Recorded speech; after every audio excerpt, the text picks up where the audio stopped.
आपल्या सर्वांचे प्रथम मी आभार या ठिकाणी मानतो की आपण सर्वजण भाजपाच्या जाहीरनाम्याच्या प्रकाशन समारंभाला या ठिकाणी आवर्जून उपस्थित राहिला. कालचा 31 डिसेंबर आणि आज 1 जानेवारी 2026 आपल्या सर्वांना नवीन वर्षाच्या प्रथम शुभेच्छा देतो.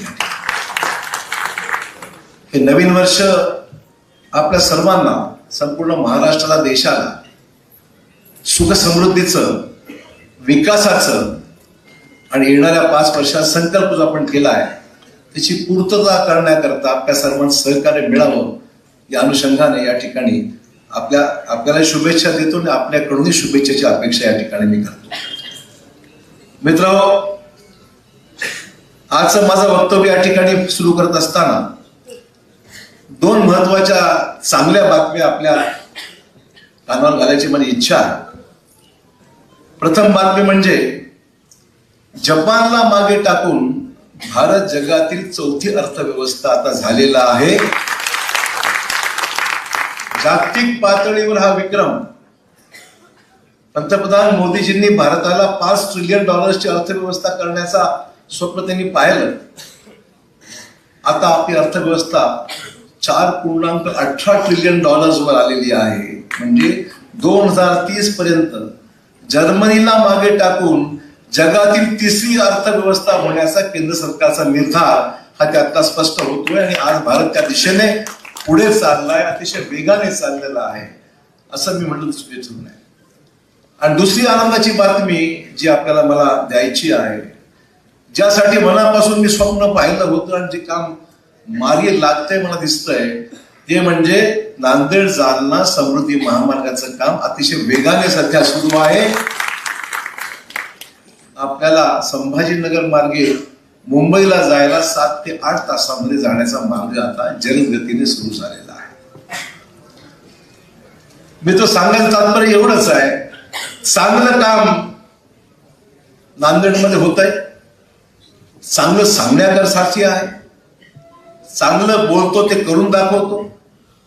उगाच काही गप्पा मारण्यासाठी संकल्पनामा, जाहीरनामा द्यायचा विषय नाहीये. जे आम्ही बोलतो ते करून दाखवतो, त्याची काही ज्वलंत उदाहरणं आपण आजच्या या व्हिडिओच्या छोट्याशा 10-15 मिनिटाच्या क्लिपिंग मध्ये पाहिजे. आता ते सगळंच काही मी दाखवू शकलेलं नाहीये, पण नांदेडच्या लोकांना मी काय केलं दाखवण्यापेक्षा तुम्हाला स्वतःला अनुभवताय नांदेडमध्ये काय काय चांगलं झालेलं आहे आणि आगामी काळात काय काय करायचं. मी सर्व झालं असं दावा करत नाहीये, मी सगळं झालं असं दावा करत नाहीये. जे चांगलं झालंय तुम्हाला दाखवलंय आणि अद्यापही जे करायचं आहे त्याचाही निर्धार या ठिकाणी मी या संकल्पनाम्याच्या माध्यमातून व्यक्त केलेला आहे. कामं न संपणारी आहे, कामं काही प्रत्येक निवडणुकीमध्ये कामं असतात, त्याचा आपण संकल्प करतो, ती पूर्तता करतो.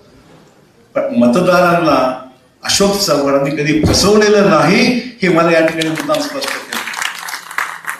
मला कल्पना आहे हा जाहीरनामा आल्यानंतर मागच्या जाहीरनामा, आताचा जाहीरनामा तुलना करणारे आमचे मित्र या ठिकाणी बसलेले आहेत, त्याची मला जाणीव आहे. चांगली गोष्ट आहे, पाहिजे, आवश्यकच आहे.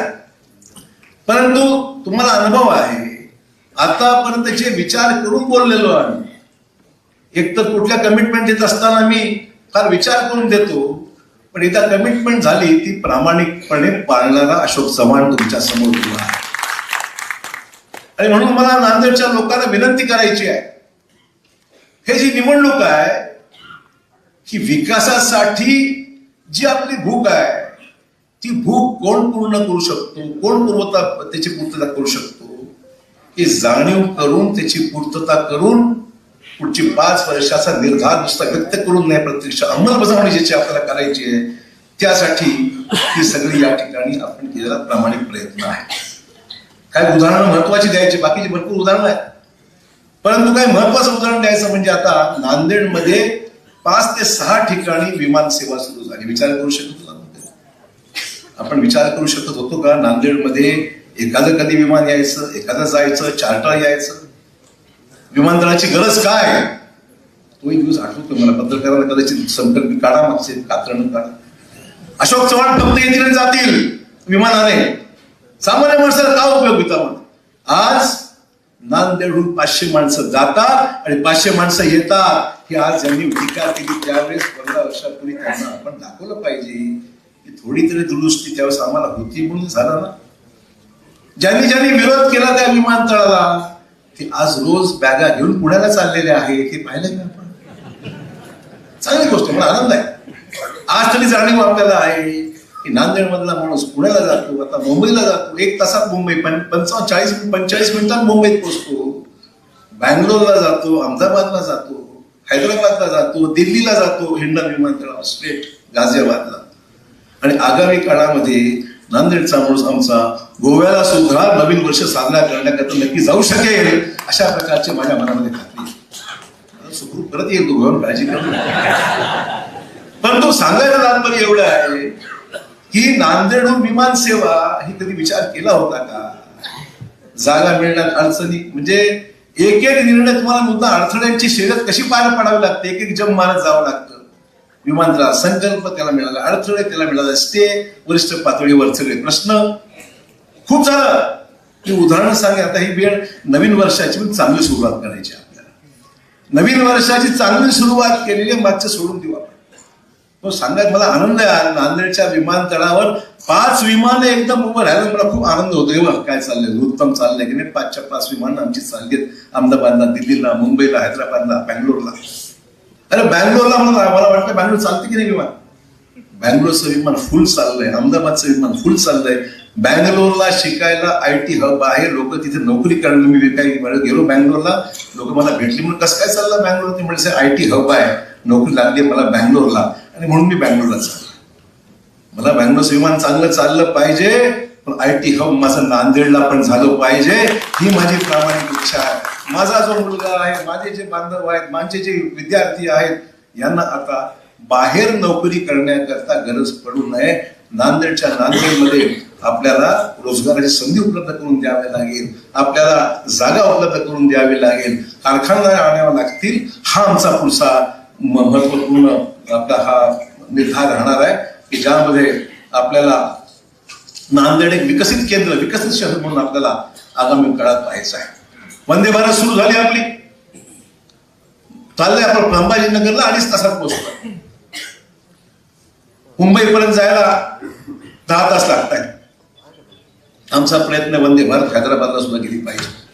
3-2.5 तास, आता 6 तासात जातात, 2.5 तासामध्ये वंदे भारत आपल्या हैदराबादला गेली पाहिजे.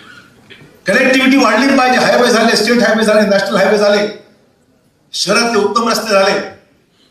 ते का निर्माण केलंय? इन्फ्रास्ट्रक्चर, पायाभूत सुविधा ज्या शहरामध्ये आहेत त्या शहराला त्याच्या अवतीभोवती जे काही सुरेख होतंय, घडतंय, इन्व्हेस्टमेंट येते आहे, प्रमुख कारण आहे air connectivity, road connectivity, rail connectivity. नांदेडला आज 3 गोष्टी आहे. एअर कनेक्टिव्हिटी आहे, रोड कनेक्टिव्हिटी आहे आणि एअर कनेक्टिव्हिटी आहे. 3 गोष्टी झाल्यामुळे नांदेडचं भविष्य पुढच्या 5 वर्षामध्ये झपाट्याने वेग घेणार आहे. हे मला मुद्दा या ठिकाणी नमूद करायचं, कारण पायाभूत सुविधा निर्माण झाल्या. जे बॉटलनेक होते, जे अडथळे होते, जे प्रश्न होते, ते आता त्यातून दूर झालेले आहे. आणि म्हणून हा संकल्पनामा जो आहे तो विकसित नांदेडचा संकल्पना. बुलेट ट्रेनला मी धन्यवाद मानून रावसाहेब दानवेचे रेल्वे राज्यमंत्री होते, मी तेव्हाही बोलतो. जो काँग्रेसमध्ये असताना सुद्धा धन्यवाद त्यांचे मानले होते, आजही मानतो मी. ज्यावेळेस जालन्यापर्यंत वंदे भारत सुरू झाली त्याच वेळेस त्यांनी सांगितलं होतं की मी नांदेडपर्यंत सुद्धा जरूर नाही सुरू झाली. त्यामुळे क्रेडिट मी घेतलं काय दुसरा प्रश्न नाहीये, जे करते त्याला क्रेडिट दिलंच पाहिजे. आमचं समज सामूहिक प्रयत्न आमचा सर्वांचा. अशोक चव्हाण एकटा यायला मी म्हणत जाऊ, मी कधी करणार पण नाही. म्हणजे करताय त्याला क्रेडिट दिलं पाहिजे. दानवे साहेब सुद्धा मराठवाड्याचे आहेत, त्यांनी रेल्वे मंत्री राज्यमंत्री असताना हे केलं, याची आठवण मला आजही कायम आहे. मित्र, काळेश्वरचा पूल बघा, मुंबईचा सीलिंग सारखा पूल झालाय आपला. तुम्ही जाता रोज काळेश्वरला फिरायला जाता, बघायला जाता. 150 कोटी रुपये बांधून तो पूल केलेला आहे. सगळी ट्रॅफिक काळेश्वरला जाम होऊ नये म्हणून त्या पुलावरून आपल्याला बाहेरच्या बाहेर निघता यावं. संतू खंबड रोज पाहत असतील कसा पूल झालाय, त्याच्या गावाच्या बाजूला चालेल. सांगायचं तात्पर्य एवढं आहे, एक उत्तम मुंबईची प्रतिकृती, मुंबईचा सीलिंग वरचा जसा पूल आहे तसाच पूल आता पूर्णत्वास त्या ठिकाणी होत आहे. आता करतो म्हणून ते इलेक्शन आहे. त्यामुळे मला सांगायचं आहे, आपला प्रश्न जो आहे तो ट्रॅफिकचा प्रश्न आहे. आगामी काळाचे जे विषय आहेत, आगामी काळात जे विषय आहेत त्या समस्या आपल्याला सोडवायच्या आहेत. पुढचा टप्पा 5 वर्षाचा टप्पा जो गाठायचा आहे तो विकासाचा टप्पाचा आपला क्लिअर कट जावं लागेल. तुम्ही मला मागच्या वेळेस मी काँग्रेसमध्ये असलो तरी तुम्ही मला 72 जागा त्यावेळेस निवडून दिल्या होत्या. यावेळेस भाजपच्या सर्वच्या सर्व जागा तुम्ही निवडून द्या आणि बघा काय आम्ही व्यक्ती काम करतो. नांदेडची ओनरशिप, कुठली गोष्ट करायची असते ना ओनरशिप घ्यावी लागते. त्याचं सर्व आत्मीयताने काम करावं लागतं, विजन असलं पाहिजे, काम करायची इच्छाशक्ती असली पाहिजे. आणि मला एवढं सांगायचं, आम्ही सर्व सहकारी या ठिकाणी भंडारी साहेब एक ज्येष्ठ नेते आहेत, भाजपाचे अनुभवी आहेत, बाळासाहेब पांडे आहेत, जुने ज्येष्ठ म्हणजे भाजपने अनेक वर्ष त्यांनी काम केलंय. आणि खरा वारसा जो भाजपला मिळाला आहे, ज्यांची जन्मशताब्दी आज आपण साजरी करत आहोत, अटल बिहारी वाजपेयींसारखं नेतृत्व या भाजपला नक्की मिळालं होतं. त्यावेळेस पाया रचला गेला आणि मोदी साहेबांपर्यंत जे काम होत आहे आज ते त्यांच्या सगळं अथक विजन फॉर इंडिया, प्रथम देश नंतर पक्ष नंतर स्वतः, असा जो नारा ज्या पक्षाने दिलेला आहे त्या मोदी साहेबांचं आज खरंच कौतुक केलं. पण टार्गेट ओरिएंटेड, काम ओरिएंटेड काम चाललेलं आहे. जबाबदारी दिलेली आहे, निश्चित केली ना, अकाउंटेबिलिटी फिक्स केलेली आहे. उगाच काही मंत्री झाले, राज्यमंत्री झाले, आमदार झाले, खासदार, उगाच काम नाही आहे. परवा आम्हाला बोलून घेतलं ना, आम्ही गोपशेड होतो मीटिंग मध्ये, आमचा आढावाच घेतला, मी काय केलं आणि काय करायला पण कुठे कमी पडता. एकदम प्रोफेशनल काम. तसंच काम माझ्या नगरसेवक सुद्धा करतील, अशोक चव्हाणांची गॅरंटी आहे मला. काळ बदललाय, वेळ बदललाय. माझ्या नगरसेवकांनी सुद्धा त्याच पद्धतीचे विजन आमच्या मोदी साहेबांचं आहे, ते दिवंत देवाभाऊंचं आहे, त्या विजनला साथ देण्याचं काम आपल्याला करायचंय. आणि नांदेडच्या ज्या उणीवा आहेत, जे प्रॉब्लेम आहेत ते आपल्याला सोडवायचे आहे.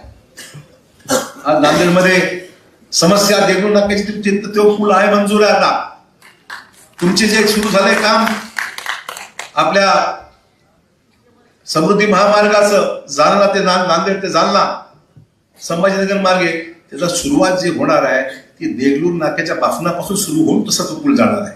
त्या पूल आहे, त्याच्यामध्ये पुलाचं काम सुद्धा अंतर्भूत आहे. रस्त्याचं काम चालू झालंय. आता जर आपण सुरू केलं तर तुम्ही ओरडाल की आमचे ट्रॅफिक अधिक जाम झाले, रस्ते बंद झाले, मतदान कशाला करायचं. व्हायला नको. टायमिंग बघावं लागतं, केव्हा करायचं, काय करायचं, काय करायचं. रोज बातम्या नाही, रस्ता बंद झाला, ट्रॅफिक बंद झाले, धूळ उडायला लागली. आमचे मित्र तयारच आहेत, करू, काय मंजूर आहे, तुम्ही चिंता करू नका. त्यामुळे एक्सप्रेस हायवे नांदेड चौकून जा, एक्सप्रेस हायवे झालाय. विकसित भारत 2047 पर्यंत विकसित भारताची जी कल्पना आहे, विकसित भारताची जी कल्पना आहे, त्या विकसित भारतामध्ये विकसित महाराष्ट्र आहे. आणि त्या विकसित महाराष्ट्रामध्ये विकसित नांदेड आहे, हे मला मुद्दाम तुम्हाला सांगायचं आहे. पण तुम्हाला मला ही गॅरंटी द्यावं लागेल, विकसित नांदेड मी देवेंद्र भाऊंच्या आणि मोदी साहेबांना अर्पित करेन. सांगेन हे काम आमच्या लोकांनी केलंय, आता मदत आम्हाला करा. करणार की नाही, हातवर करा, करणार की नाही. नांदेडच्या जनतेकडून मला आश्वासन पाहिजे आहे की तुम्ही काम करा, आम्ही तुमच्या बरोबर आहोत. कमी पडलो का, ते दिसतंय. हे केलं ना, गेला 30, 40, 50 वर्षांत कुठे असतो. काँग्रेसमध्ये होता, काँग्रेसमध्ये होता, हे होता. अरे काँग्रेसमध्ये नाही, शेवटी इंजिन लागतं ना डब्यासाठी. इंजिन आहे ना इकडे. हे इंजिन अशोक चव्हाणांचं इंजिन आहे, चिंता करू नका. हे सगळ्यात जोमाने आणि जोराने जाणारं इंजिन आहे. आणि त्या इंजिन असल्याशिवाय नुसते डबे पडत नसतात, हे लक्षात ठेवलं पाहिजे विरोधकांनी, सांगायचं. आणि त्यामुळे जे करायचं आहे त्याला तुमची मला भक्कम साथ आहे. आमच्या गोपशेळे साहेबांनी सांगितली गोष्ट खरी आहे. एवढे अर्ज येतील, मला वाटतं 521 अर्ज ना की 9 वाला सगळं काय करायचं, कोणाला द्यायचं, कोणाला राखायचं, कसं करायचं, काय करायचं. दोन्ही तुल्यबळ उमेदवार, दोन्ही उत्तम उमेदवार, जे सगळे 521 होते ना, त्यातले सगळेच उमेदवार अतिशय चांगले काम करणारे, भाजपला कमिटेड, भरपूर सहकारी होते. मला काय करू काय, शेवटी प्रत्येक प्रभागात 4च द्यायचे होते, 81 जागेच्या वर जाता येत नव्हतं. मला झालं जास्त जागे असतात, 500च्या 500 देऊन टाकले असते, अडचण नव्हती. प्रॉब्लेम असा झाला की एवढी जागा, 80 जागा, 80 जागेमध्ये मला जर फक्त 81 जागेमध्ये जर मला जर 550 अर्ज असतील, करायचं का. आणि त्यामुळे अपील माझा आहे की ज्यांना उमेदवारी मिळाली त्यांनी विनम्रपणे आमच्या सहकारी मित्रांना विनंती केली, मी सुद्धा विनंती करेन आणि तुम्ही सुद्धा विनंती करून आपल्याला जे आपले सहकारी थोडेसे नाराज झाले असतील त्यांनाही बोलवून आपण त्यांना विनंती करा की आपल्याला भाजपचं भवितव्य नांदेडचं करायचं जर जिंकायचं असेल, भवितव्य साकार करायचं असेल तर आपल्याला नाराजी बाजूला ठेवा. संधी भरपूर आहे. संधी आपलं सरकार, केंद्रात सरकार, आपल्या राज्यात आपलं सरकार आहे. तुम्हाला कुठेही ऍडजस्ट करणार म्हणजे करणार की माझी जाहीर ग्वाही या ठिकाणी हिंडण्यात असं होणार. सांगतात तसं बंडखोराला शांत करण्याकरता अशोक चव्हाणांचं गाजर असं कृपया लिहू नका. हे गाजर नाही आहे, हे गाजर नाहीये, ही कमिटमेंट आहे. कार्यकर्ता आहे शेवटी. आम्ही जे काय आहोत ते आमच्या कार्यकर्त्यांमुळे आहोत. ते कार्यकर्त्याचं नेटवर्क जे आमच्या जिल्ह्यामध्ये आहे, गावामध्ये आहे, ते परिश्रम घेणारं, मेहनत करणार, काही नाही मिळालं तरी खांद्यावर झेंडा भाजपचा घेऊन काम करणारा माझा एक कॅडर आहे. त्या कॅडरला मी ना उमेद होऊ देणार नाही हे मी जाहीरपणे इलेक्शन मध्ये सर्वच काही निवडून येऊ शकत नाही. त्याचा समोरचा मुकाबला करण्याकरता माणूस सक्षम पाहिजे. समोर सक्षम मिळाला नाही आमचे उदार घेऊन गेले बरेचसे लोक. उमेदवारच नाही बाकीच्यांना, उमेदवार नाही. आता माणसंही पळवण्याचा कार्यक्रम काही लोकांना सुरू आहे. मला वाटतं ठीक आहे, करू द्या, काही फरक पडणार नाही. लोक शेवटी पक्षाला पाहतात, लोक शेवटी नेतृत्वाला पाहतात आणि लोक सर्वात महत्वाचं म्हणजे राज्यातले मुख्यमंत्री, देशातले पंतप्रधान ही भाजपाचे आहेत हे लोकांना माहिती आहे. काम होणार, राज्याला गती मिळणार, नांदेडला गती मिळणार, पैशाची कमतरता राहणार नाही. ही कमिटमेंट जर कोणाची असेल ती भाजपाच्या मुख्यमंत्र्यांची आपल्याला आहे. आणि त्यामुळे ही सगळी कामं करण्यात मित्र हो आपल्या सर्वांना खूप काही करावं लागणार आहे. आणि म्हणून आपण जर विमान बसला, भाषण चांगलं झालं, आमचा जाहीरनामा चांगला आहे, लोकांपर्यंत पोहोचावं लागेल, लोकांना विनंती करावं लागेल, लोकांना सांगावं लागेल. आणि आमचे नगरसेवक म्हणतात साहेब वार्डामध्ये, मी त्यांना म्हणलं वार्डाचाही जाहीरनामा करा. हरकत, हा तर जिल्ह्याचा आहे, आपला नगरपालिकेचा जाहीरनामा करा. वार्डाचाही जाहीरनामा आपल्याकडे आणून द्या, त्यालाही आपण मुख्यमंत्र्यांची साक्षीने आपण. राज्याचे मुख्यमंत्री 5 तारखेला नांदेडला येत आहेत. या आज 1 तारीख आहे, 5 तारखेला राज्याचे मुख्यमंत्री देवेंद्र फडणवीसजी नांदेडला येणार आहे. तुमच्यासाठी, भाजपासाठी, मतदारांना विनंती करण्याकरता 5 तारखेला देवेंद्र भाऊ या ठिकाणी येणार आहे. आणि त्यामुळे जी काही विकासाची गती आहे मी तर लक्षात ठेवा. कामं काय 20-20 वर्ष कामं होत राहतात का? कामं कमिटमेंट जी दिली त्याला काय कालावधी आहे, काल मर्यादा आहे. मोदी साहेबांना सांगते 2047 पासून कामं करून टाकू. कमिटमेंट आहे ना विकसित भारताची. निश्चित टाइम टेबल आहे. 2047 पर्यंत काम करण्याचा निर्धार आहे. उगाच गप्पा नाहीये. 2000 डेडलाईन दिलेली आहे. माझं म्हणणं आपला जाहीरनामा सुद्धा 5 वर्षामध्ये पूर्ण करण्याची आमची कमिटमेंट आहे. हे मला मुद्दाम नांदेडच्या जनतेला सांगितलं करायचं आहे. काही विजन आहे, काही करायची इच्छाशक्ती आहे, सरकारची साथ आहे. आणि म्हणून तुम्हाला सर्वांना विनंती आहे की आपण या सगळ्या गोष्टीला बिलकुल संयमाने आणि सहनशीलतेने आपण पुढे गेलं पाहिजे. उगाच काहीतरी आम्ही कोणाची निंदा नाराजगी करण्याकरता उभा नाहीये. मित्र, सध्या रोज टीका चालू असते. मी अजूनही फार संयमाने घेतलेलं आहे. मुद्दाम सांगितलं पाहिजे. संयमाने घेतो म्हणून आम्ही कमजोर आहोत असं म्हणायचं कारण नाही. आमच्या स्वतः ताकद आहे.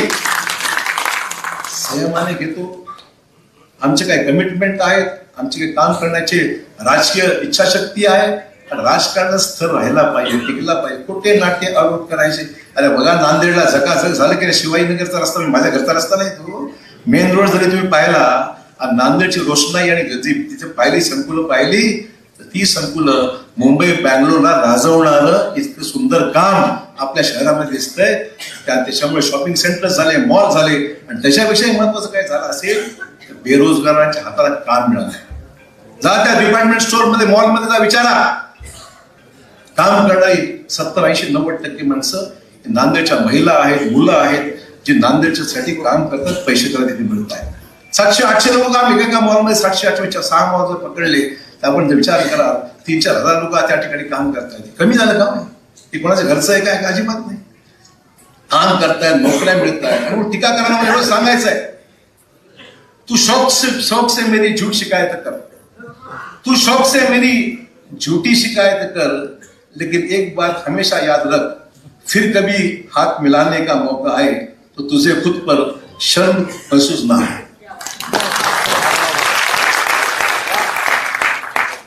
किसी न किसी मोड पे तो मुलाकात हो ही जाएगी, नांदेड़ के एयरपोर्ट पे हो जाएगी या रेलवे स्टेशन पे हो जाएगी। उस समय कम से कम आंख से आंख मिलाने की तो भी आगे वक्त आएगा, तब शर्म ना करना की एवढं मला सांगायचं, करा ना, काय करून दाखवा. अशी त्यांचा जाहीरनामा फक्त सिंगल पानाचा आहे. अशोक चव्हाणाला शिव्या, माझा कोटपण खाली शिव्या, एवढंच जाहीरनामा. तुझं जाहीरनामा आहे काय त्याच्यामुळे मला एवढं सांगायचं आहे की तुम्हाला जर माझ्यावर बोलायचं असेल तर बोल भरपूर. एक दिवशी आपण लंडनला, माहिती आहे, लंडनच्या त्या पार्कमध्ये अशी एक जागा केलेली आहे. त्या जागेमध्ये ज्याला काही ओरडायचं असेल त्याने उभं राहायचं, तिथे ओरडायचं.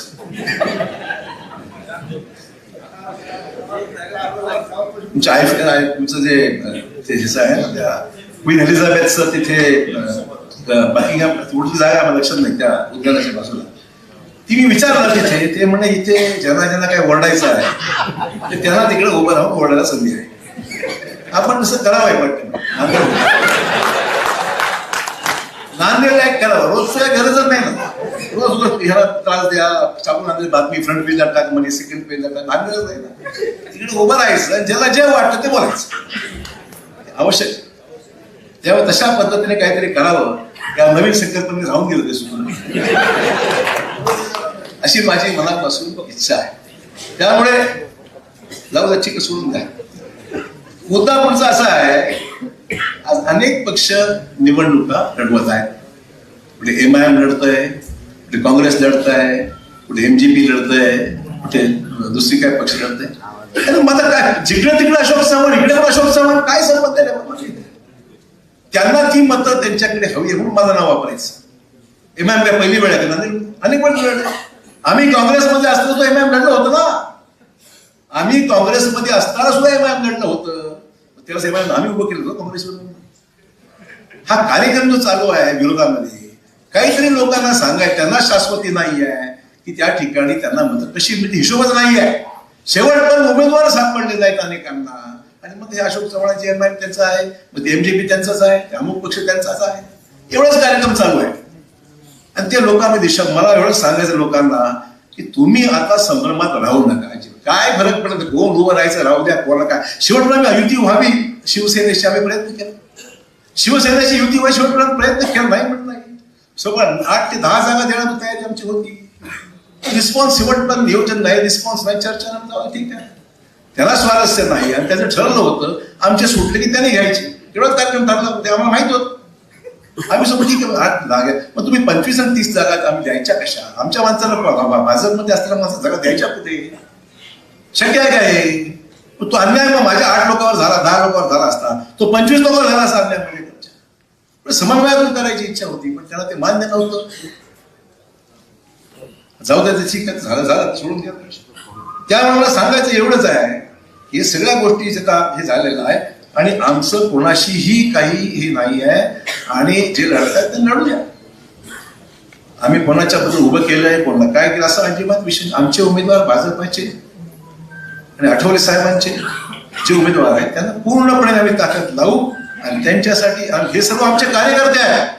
ज्या कार्यकर्त्यांनी विधानसभा लोकसभेमध्ये आमच्याकडे प्रयत्न केले, प्रयत्नांची पराकाष्ठा केली आणि ज्यांनी उभं राहण्याला खूप मदत केली, त्या सर्व लोकांना निवडून आणणं हे आमचं कर्तव्य आहे. आणि म्हणून मित्र हो, या सगळ्या गोष्टीचा मुद्दा या ठिकाणी आता जाहीरनामा करत असताना मला मुद्दाम उल्लेख केला पाहिजे. आमचे काही सहकारी मित्रांना पाठवू की देशात सगळ्यात चांगलं काम कुठं होत असेल, देशात सगळ्यात चांगलं इंदूरला सर्वात चांगलं काम गेल्या काही वर्षामध्ये झालेलं आहे. आणि ते काम करण्याकरता आमचे काही मित्र आम्ही पाठवू त्या ठिकाणी की तुम्ही जा, ते पाहून द्या. इंदोर देशामध्ये सगळ्यात उत्तम शहर म्हणून इंदोरचं नाव घेतलं जातं. पाठवून ते बघा. जे जे चांगलं चाललेलं आहे त्याला आपण त्याचं अनुकरण करावं किंवा त्याच्यापेक्षा चांगलं करावं, ही माझी भूमिका आहे. जे जगात चांगलं दिसतंय ते मला नांदेडला आलं पाहिजे, ही मनापासून आमची भूमिका आहे. काय हरकत आहे? आपल्याकडे आता वाहतूक, सार्वजनिक वाहतूक नीट करायची गरज आहे, जाणीव आहे. ट्रॅफिकला चांगलं करायची गरज आहे, आम्हाला जाणीव आहे. इलेक्ट्रिक बसेस, गडकरी साहेबांना भेटते म्हणजे इलेक्ट्रिक बसेस नागपूरला मी सुरू केले. बोललो गडकरींना, इलेक्ट्रिक बसेस प्रदूषण मुक्त. पेट्रोलचा खर्च, डिझेलचा खर्च नाही, पेट्रोलचा खर्च नाही. कुठे पाठवायचे आम्हाला? लोहा, सोनखेड, मालेगाव, अर्धापूर, लिमगाव, जवळपासची सॅटेलाइटची छोटी छोटी शहरं आहेत, म्हणजे गावं आहेत. जाणारी गर्दी खूप आहे त्या ठिकाणी. त्यामुळे तिथे सगळ्या बसेस गेल्या पाहिजे. लोक मेडिकलच्या इंजिनिअरिंग कॉलेज, मेडिकल कॉलेज, विद्यापीठ अशा ठिकाणी सभोवतालच्या ठिकाणी इलेक्ट्रिक बसेस, नॉन पोल्युटिंग, उत्तम आपल्याला सेवा देण्याकरता त्या बसेस झाल्या. नांदेड शहरातून बाहेर जायला अति सोपं. आता जायला मला एक म्हणते विद्यार्थी भेटत साहेब, मला विष्णुपुरी जायला बस कमी पडते, आम्हाला संत तुकारामच्या कॉलेजला जायला बस कमी पडते असं म्हटले. असे काही विषय येतात. लोहा गंधाला आम्ही जातोच नेहमी, आम्हाला जावं लागतं नेहमीप्रमाणे, इतर नाही जावं लागतं. त्यामुळे तिसरे प्रश्न आहेत. मालेगावला जावं लागतं, अर्धापूरला जावं लागतं, की जवळपासची शहरं आहेत त्यांना वाहतूक व्यवस्था द्यावीच लागेल. लोकांना जायचं कसं? म्हणून एक सॅटेलाइट त्याला मध्ये नांदेड शहरातून इलेक्ट्रिक बसेस आपल्याला सोडायचा आमचा निर्धार आहे. त्याच्यामुळे लोकांना, सामान्य माणसाला, पेशंट आहे, सामान्य त्याचे नातेवाईक आहेत, सामान्य लोकांना येण्या जाणं. जमीन आम्हाला MIDC करता पाहिजे, MIDC आम्हाला वाढवायची आहे. जमीन असल्याशिवाय गुंतवणूक नाही, आणि गुंतवणूक झाल्याशिवाय रोजगार नाही. करायचं, केलं पाहिजे. तेव्हा भाऊंना बोललोय म्हणजे साहेब इंडस्ट्री आमच्याकडे आली पाहिजे, इंडस्ट्री वाढली पाहिजे, त्या इंडस्ट्रीमध्ये रोजगार मिळाला पाहिजे. अशा प्रकारे संकल्पना आम्ही व्यक्त केलेली आहे, आणि ते सुद्धा आम्हाला मुद्दाम मित्र पुढे द्यायचं. अशा काही गोष्टींचं मला हे सगळा उल्लेख मी या ठिकाणी केला. आणि त्यामुळे आता नांदेडला परवा देवा भाऊंनी सुपर स्पेशालिटीसाठी आम्ही प्रयत्न करत आहोत. परवा कॅन्सरच्या निदानासाठी, कॅन्सरच्या ट्रीटमेंटसाठी L2 लेवलचं कॅन्सर हॉस्पिटल त्यांनी मंजूर केलं. 150 कोटी रुपये त्याला मंत्रिमंडळाने मंजूर केले. नांदेडच्या मेडिकल कॉलेजला आता कॅन्सरसाठी, कॅन्सरचं निदान, कॅन्सरचं ट्रीटमेंट याकरता उपलब्ध करून दिले. आपल्या हॉस्पिटलला पैसे दिले, ते मंजूर झाले. कॅबिनेटचा निर्णय मंजूर झाला, काम व्हायला लागेल. मग त्याचबरोबर आपल्याला आपल्या शहरामध्ये मेडिकल, आपल्याकडे सिव्हिल हॉस्पिटलचं काम करायचं, त्याचे आम्ही उल्लेख केलाय. 500 बेड सिव्हिल हॉस्पिटल, त्याला आपल्याला मार्गी लावायचं आहे. आणि या सगळ्या गोष्टी मित्र खूप मोठ्या प्रमाणावर हे करायचं आहे आपल्याला. आणि पार्किंग स्लॉटची निर्मिती करावी लागणार, पार्किंगला जागा नाहीये. भूमिगत विद्युत वाहिन्या, लाईटचे खांबा वायरी लटकत आहेत, माणसं मरत आहेत, झडतायत. आता ती चूक आता कोणाच्या हा विषय नंतर बघू, परंतु अंडरग्राऊंड वायरिंग झाली पाहिजे नांदेड शहरामध्ये सर्वत्र. 5 वर्षात का होईना, हळूहळू का होईना, दरवर्षी अंडरग्राऊंड वायरिंग काय त्याच्याने झाली पाहिजे, ती आपल्याला करावं लागणार आहे. आणि गोदावरीचा प्रदूषणाचा विषय महत्वाचा आहे, मोठा आहे. तो अनेक वर्षापासून लोंबकळला आहे, लांबलेला आहे. त्याला आपल्याला गती देण्याकरता आपल्याला शासनाची विशेष मदत घेऊन तो प्रकल्प मार्गी लावण्याकरता आपल्याला प्रयत्न करावा लागेल. आणि जी आपत्ती निवारण आहे, NDRF त्याला म्हणतो, ते NDRFचं विभागीय केंद्र आपल्याला, NDRFची बटालियन जी आहे ती नांदेडमध्ये देण्याबद्दल मी अमित भाई शाह यांना पत्र दिलेलं आहे. आणि मी आणि गोपछडे मिळून दोघेही प्रयत्न करू की NDRFचं बॅटॅलियन नाकाने, मग कधी कधी पुराचं पाणी वाढतं, गावामध्ये पाणी येतं, झोपडपट्टी पाणी घुसतं, घरात पाणी घुसतं, पाऊस प्रचंड वाढत चाललेला आहे. त्या पाण्याचा निचरा व्हावा, माणसं अडकली तर त्यांना सोडवता यावं. पण NDRFचं एखादं चांगलं केंद्र आपल्याला हे करायचं. मित्र भरपूर आहे सांगण्यासारखं, भरपूर आहे बोलण्यासारखं, परंतु वेळ कमी असल्यामुळे अधिकचा वेळ मी आपल्याला घेणार नाही. विकसित भारताच्या संकल्पनेमध्ये ज्या मोदी साहेबांनी गोष्टी दिल्या आहेत की दारिद्र्याचं प्रमाण 0 करणे, घरकुला मंजूर 20 लाख घरं, पंतप्रधान घरकुल योजनेमध्ये 20 लाख घरं ही महाराष्ट्राला दिलेली आहेत. आणि नांदेड कोटा पहिल्यासारखं फार वाढून आलेला आहे, तर ती बरीचशी कामं सुद्धा मार्गी लागलेली आहे. 100% दर्जेदार शालेय शिक्षण, 100% दर्जेदार, कॉपी मुक्त नांदेड. पण आज आठवतं, श्रीकर परदेशी हे नांदेडचे जिल्हाधिकारी असताना ते मला भेटले. ते म्हणाले साहेब मी एक मोहीम हाती घेतोय, तुम्ही मला राजकीय त्याच्यामध्ये थोडीशी मदत लागेल. काय आपण सांग साहेब, आपल्याकडे जिल्ह्यामध्ये कॉपिंग करणारा प्रमाण खूप वाढलेला आहे, दर्जेदार शिक्षण होत नाही, नावाला फक्त चाललंय, मार्क एवढे मिळाले तेवढे मिळाले. मी त्याच्यावर कारवाई करणार आहे, त्याच्यामध्ये राजकीय दबाव येऊ शकतो. मी म्हणलं दबावाची चिंता करू नका, जोपर्यंत मी आहे तोपर्यंत काही त्याच्यामध्ये अडचण येणार नाही. स्पीकर परदेशी आजही त्यांचं नाव आम्ही गमती घेतात. चांगल्या कामाला पूर्णपणे समर्थन सगळ्यांनी दिलं आणि कॉपी करणारे सेंटर्स त्या काळात बंद झाले, आता परत सुरू झाले. बरं सुरू झालं. ते कोणाचे शोधून काढा. ते म्हणतात ना, देवीचा रोगी कळवा आणि 1000 रुपये मिळवा. कॉपी सेंटर कळवा. त्यामुळे या सगळ्या गोष्टी मित्र करण्यासाठी आर्थिक उपक्रमामध्ये महिलांचा सहभाग 70% असला पाहिजे. रोजगार 100% कुशल मनुष्यबळ असलं पाहिजे आणि उच्च दर्जाची परवडणारी आणि सर्वसमावेश आरोग्य सेवा. हे मोदी साहेबांच्या संकल्पातील काही विषय तुमचा उल्लेख करतो. काय काय करायचं आहे, खूप काम करायचं आहे. पण खूप काम करायला नांदेडमध्ये स्पीड ब्रेकर जरा कमी करा, राजकीय स्पीड ब्रेकर. बाकी आम्ही करतो. राजकीय स्पीड ब्रेकर उखडून टाका. ती संधी आज तुमच्या हातामध्ये आहे. नांदेडच्या सुजाण नागरिकांना मला विनंती करायची मित्र, आपला हा राजकीय पॉलिटिकल डिसिजन आहे. हा माझ्या जातीचा आहे, तो माझ्या समाजाचा आहे, तो जवळचा आहे, तो सोयरा आहे, तो दायरा आहे, नातेवाईक आहे. हा झाला कार्यक्रम झाला. मग सगळं कामाच्या अपेक्षा आमच्याकडून करायच्या, मतदान मात्र सोयरा दायरा. थांबवा काम. कामाला किंमत. आम्ही जी कामं केली काय ते व्हॅल्यू आहे का त्याची? आमचं म्हणणं तेच आहे. 5 वर्षामध्ये आम्हाला काही सांगायची गरज नाही. आमचं प्रेसिडेन्स आहे. आम्ही केलंय गेलं काय 40 वर्षात 50 वर्षात. त्यांनी जे आज वंदना करतायत ते बोलतायत ते एकच सांगावं, आमचं नाव न घेता जाहीरनामा काढा. लोकांना इंटरेस्ट नाही आहे. लोकांना टीका टिप्पणीमध्ये इंटरेस्ट नाही आहे. लोकांना पुढच्या 5 वर्षामध्ये तुम्ही काय संकल्पित केलं आहे आणि काय करणार आहात, आणि काय केलं ते सांगा आणि काय करणार त्यांचं सांगा. विश्वास न ठेवायचा. विश्वास ठेवायचा कसा? तुम्ही काय केलंय हे दाखवा आणि काय करणार आहात ते सांगा. मित्र, अधिकच बोलायचं नाही, भरपूर बोलण्यासारखं आहे. पण आता ह्या सभेमध्ये 10 दिवस फार आहे, भरपूर काम आहे. 10 दिवसामध्ये नांदेडच्या सगळ्या लोकांच्या अपेक्षा, त्यांची इच्छा जी आहे, ते स्वप्न जे आहे, त्या पूर्ततेचं एक स्वप्नच नाही, अंमलबजावणी करायची आहे. आणि ती अंमलबजावणी करण्याकरता पुढची 5 वर्षाचा निर्धार तुम्हाला करायचा. आम्ही तर केलाच आहे, तुम्हाला करायचं. तुमची आमची इच्छाशक्ती एकच झाली ना, 100% विजय आपला होणार आहे. तुम्ही चिंता करायची गरज नाही. त्यामुळे या सगळ्या गोष्टी लक्षात ठेवा. मतदान केंद्रावर जाताना दुसरीकडे बघू नका. फक्त आपलं बटन म्हणजे कमळ. कमळाकडे बघा, दुसरीकडे असं बघूच नका. अनेक लोक बघत पण नाही. असं आपण बाहेर काय पडलं माहितीच कसं कुठे गेले बघा. तशी गडबड न करता कमळावर बटन दाबा. आणि आमचे प्रभागातले 4 उमेदवार सर्वत्र आहे, बऱ्याच ठिकाणी आहे. त्या ठिकाणी जिथे कमळाचं बटन आहे, कमळ आहे, त्या कमळावर बटन दाबा आणि भाजपची सत्ता या महानगरपालिकेमध्ये बहुमताने आपण आणा अशी विनंती करतो. जय हिंद, जय महाराष्ट्र.